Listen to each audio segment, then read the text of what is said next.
Okay YouTube, so this is just a little vehicle walk around. You have seen this vehicle in a previous video that I've done when we got it for the airsoft site, but now Brownie's basically taking ownership of it. So between the two of us we've managed to build this little budget off-roader. It doesn't have to be overly expensive. We've kind of went a little, Brownie put a little bit more money in it. It was still capable, but Brownie wanted it to put his own touches on it. So Brownie's going to talk you through the modifications and the things that we've done on this little Nissan. Big shout out again to Traction Clothing for my new hoodie and hat, and as you can see the stickers are on the back. If anyone wants any clothes off him, I'll leave the link in the description below for them. So I'm going to flip the camera around now and Brownie's just going to talk you through what we've done and what is on the Nissan, because since you've last seen it, there's been a few modifications done to it. Okay, so I'll flip it round and we'll get started. So I was just going to talk you through some of the stuff we've done to the Terrano. As Panda said, we spent a little bit of money on it, nothing overly expensive. So the first thing we got, you probably can't see, you're going to come round.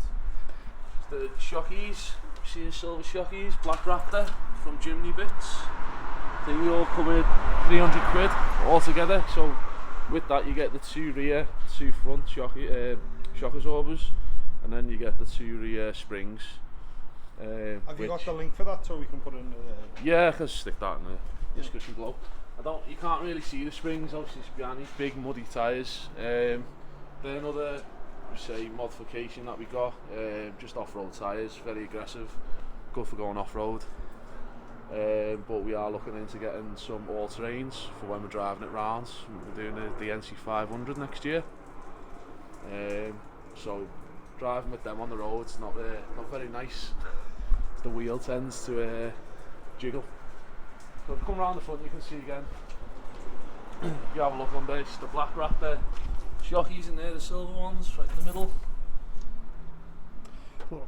Yeah, very easy to fit. Just a couple of bolts. If you're doing it on an older car, you want to watch the bolts haven't seized on the original shockies, which we had on the driver's side. But it come out in the end after a couple of tugs on the old bar. So yeah, that's that. So it's lifted it 2 inches. It had a high lift then. Well, it'd been torsion bar lift when we bought it anyway. Because when we got under to do the front lift, we found that it was all the way up, so didn't have to touch that. As you've probably seen before, it's already come with a light bar on it. I think that's a 20-inch light bar in the front. So we went and got a 52-inch for the top. Curved light bar, which is quite bright. It'll suit us for off-road stuff when it's nice and dark, you can't see nothing. You've probably noticed now that we've started to do our paint scheme. So this is OD green on the scoop and OD green on the wheel arches. In the summer, when it's a lot easier to paint and it'll drive a bit better, the front bonnet's going black raptor, as well as the roof, and then all the silver parts are going matte black. So that'll be our paint scheme. As said before, we've got the winch bumper on with our winch nice and securely put behind, so it's not on show. As well, a little touch that we did put on was the smoked indicator lights. I'll just switch it off. Switch it on.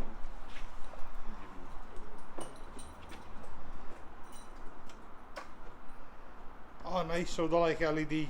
Yeah, it's a little LED smoked indicator, dead easy to fit. All you do is take the original off, take the bulb out of it, where it connects, and then basically they just plug into where the bulb should plug into. Oh, so no soldering or nothing like that? No, there's no messing around. It's just a quick and easy plug in and you're done.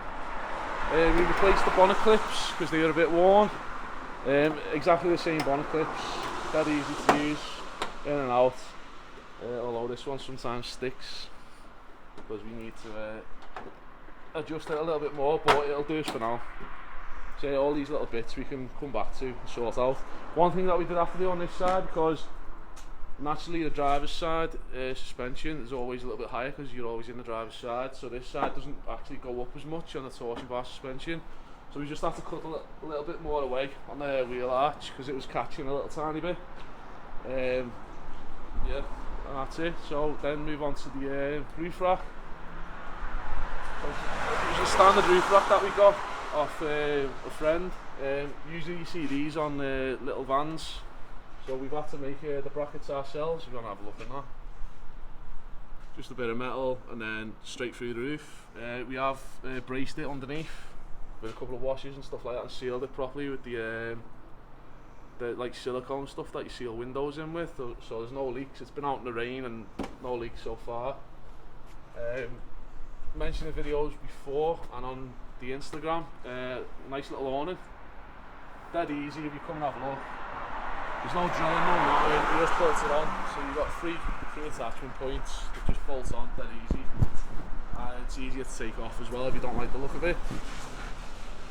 One more thing that we did do, we took the spare wheel carrier off.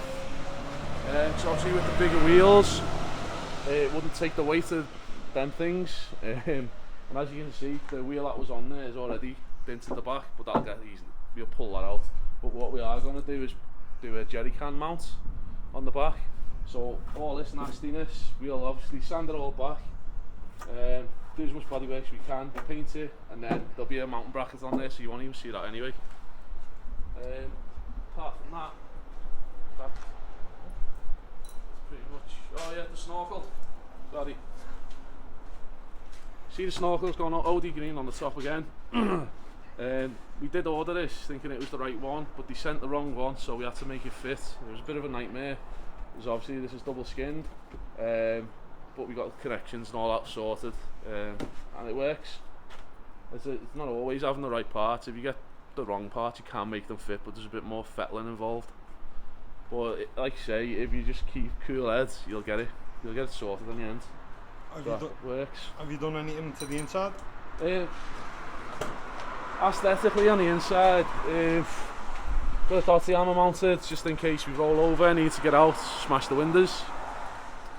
Aesthetically, yeah, we changed the gear knob at the top. It mounts it a bit higher, so it's a lot more comfy when you're changing gears. And obviously the 8-ball for the 4-wheel drive system. Why not? We've got some seat covers. We've gone with like the pleather ones. So when obviously it's off-roading and they're going to get dirty, just easier to wipe off rather than going into all the material and that. Cheap off Amazon. I think these are about 20 quid for the set. And we're going to see how hard wearing they are when we go out. Carpets removed and stuff like that? Yeah, well they put carpet mats in them at the minute, Land Rover ones, but all the interior material on the floors got removed, because this isn't going to be used every single day. So when it does get wet and muddy, you don't want all sorts of mould growing inside it. So and it's a lot easier to wash out. The only material we did keep was the roof liner, just for a bit of sound deadening. I mean, that's not going to get muddy, so we're alright with that one. Not much else. No. That's it. Okay, so I'll flip the camera around and I'll bring you back in a second.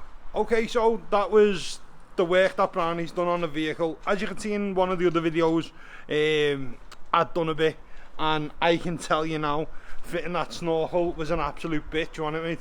Yeah. So we ordered it off eBay, and for whatever reason they sent us the wrong snorkel. It was advertised as a Terrano 2 snorkel, but all the fittings were wrong. So basically we got old pipes, old air pipes and stuff like that, and we made it fit. We connected it all, and then we siliconed it all. And also what Brownie had to do, if you can just see just there, Brownie had to fabricate his own bracket because it wouldn't fit. It wouldn't marry up to the upright post. So Brownie fabricated his own bracket for that, which was a really good idea. And I managed to fit the winch. That all works. So between the two of us, I think we've built a good little off-roader. So I'll just briefly go through some of the pricing that we've spent on this vehicle up to now. So mud tyres, they are Insta Turbos, special tracks I think.